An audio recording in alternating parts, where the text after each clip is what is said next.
how many biopsies did you do? Over 1,600 right now. So he is probably one of the guys that did most MR-guided biopsies in the world.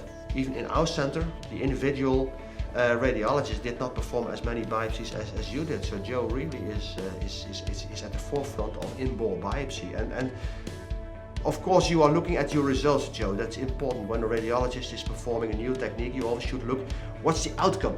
What does the pathology, what is the cell information? How accurate am I when a patient has his prostate removed?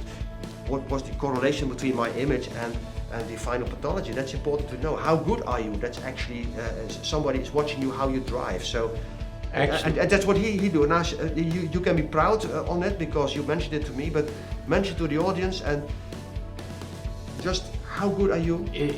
What you said is one of the most important things you taught me years ago, is that once we execute the biopsy, one of the most important things you can do as the radiologist that did the biopsy, you must get the pathology report and marry it back to where the needle was positioned in the prostate abnormality. And when I was early on doing this, some of these needles deflect, even though, and you can actually see the deflection, and you know you're not in the tumor. Well, I used to say, send that specimen to the pathologist. It should be normal, and it wasn't. Yeah. And so you learn that, yes, I'm in the right position, no, I'm in the wrong position. And so when the pathology comes back to me, because of the cell density that we talked about, and we know that the worst cancers are the densest cancers, and we know that the cancers that won't hurt you are the least dense cancers. Well, I see that before I ever do the biopsy, and then after the biopsy, I expect to see my pathology to show me what I thought was the densest cell. That is correct. In how many percent of the cases, Joe? 90%. Wow, that's can you imagine? This is in the world of medicine, 90%. But you have to. It's the reason that's high is I don't like to stick the low.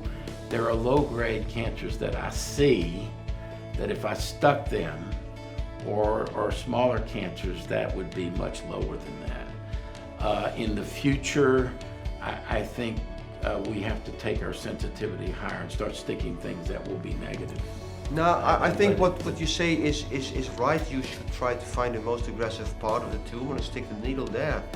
And the less aggressive part is not that important. And if you see a non-aggressive tumor, and if that's the only one, you'd rather not detect the non-aggressive tumor. Well, for instance, one of the problems I get into, since I see prostate images from all over the United States and some from outside the United States, I frequently get these scans that come to me that I know are not going to be significant cancer.